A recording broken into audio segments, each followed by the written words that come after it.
വളരെ സന്തോഷം. സന്തോഷം കൊണ്ടുള്ള സങ്കടമുണ്ട്. അത് ഇപ്പോൾ നമുക്ക് പ്രത്യേകിച്ച് ഇങ്ങനൊരു അപ്പോയിൻമെൻറ്റ് SC കാറ്റഗറിയിലാണ്.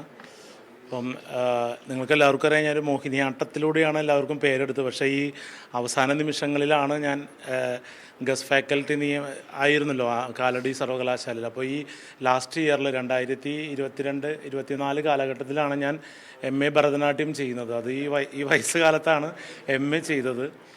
അതിനുശേഷമാണ് എനിക്ക് തോന്നുന്നു ഇവിടെ കോൾ ഫോർ ചെയ്തത്, ഭരതനാട്യം ഡിപ്പാർട്ട്മെൻറ്റിൽ കോൾ ഫോർ ചെയ്യുന്നത്. അപ്പോൾ ഞാനിപ്പോൾ ഭരതനാട്യം ഡിപ്പാർട്ട്മെൻറ്റിലേക്കാണ് ഞാൻ അസിസ്റ്റൻറ്റ് പ്രൊഫസറായിട്ട് നിയമിതനായിട്ടുള്ളത്.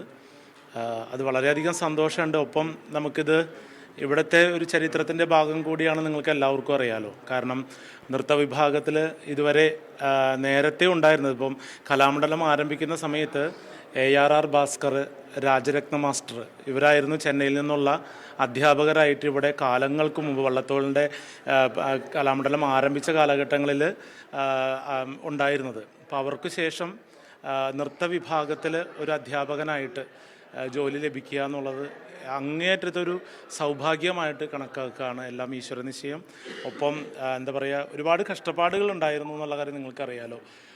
ഒരു UGC ലെവലിൽ ഒരു പോസ്റ്റ് കിട്ടണമെങ്കിൽ PhD, UGC, ബന്ധപ്പെട്ട വിഷയത്തിൽ PG, ബാക്കി പേപ്പർ വർക്കുകൾ, പബ്ലിക്കേഷൻസ്, അങ്ങനെ എല്ലാ കാര്യങ്ങളും നമ്മൾ ചെയ്തു കഴിഞ്ഞിട്ടാണ് ഇപ്പോൾ അവസാന നിമിഷം നമുക്കിങ്ങനെ ഒരു അവസരം ലഭിച്ചത്. ഇതിന് ആദ്യം തന്നെ കേരള സർക്കാർ, ഒപ്പം സാംസ്കാരിക വകുപ്പ്, അതോടൊപ്പം ഭരണസമിതി അംഗങ്ങൾ, കേരള കലാമണ്ഡലത്തിലെ ഭരണസമിതി അംഗങ്ങൾ, അങ്ങനെ എല്ലാവരോടും, പിന്നെ എന്നെ പഠിപ്പിച്ച എല്ലാ ഗുരുക്കന്മാരോടും ഒക്കെ നന്ദിയും കടപ്പാടും അറിയിക്കുകയാണ് ഈ സമയം. എന്നോടൊപ്പം നിന്ന് എല്ലാവർക്കും നന്ദി അറിയിക്കുകയാണ് ഈ സമയം.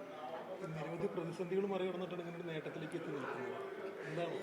അല്ല, പ്രതിസന്ധികൾ നമുക്ക് എല്ലാവർക്കും ജീവിതത്തിൽ ഉണ്ടാവുമല്ലോ. ആ പ്രതിസന്ധികൾ എന്ന് പറയുന്നത് നമുക്ക് മുന്നോട്ടുള്ള ഒരു വഴിയായിട്ടാണ് എന്നെ മണിച്ചേട്ടൻ പഠിപ്പിച്ചിട്ടുള്ളത്. മണിച്ചേട്ടനെ പോലെ തന്നെ ഒരുപാട് പ്രതിസന്ധികൾ തരണം ചെയ്തിട്ടാണ് നമുക്ക് മുന്നോട്ട് വരുമ്പോൾ നമുക്ക് കൂടുതൽ ശക്തിയും ആർജവും ഉണ്ടാവും. അതുതന്നെയാണ് നമുക്ക് ഒരു ശക്തി, ഇപ്പോഴും നിലനിൽക്കാനുള്ള ശക്തി ഉൾക്കൊള്ളുന്നത് അതുകൊണ്ട് തന്നെയാണ്. അപ്പോൾ പ്രതിസന്ധികളെയെല്ലാം നമ്മൾ മുന്നോട്ടുള്ള ചവിട്ടുപടികളായിട്ടാണ് കാണുന്നത്.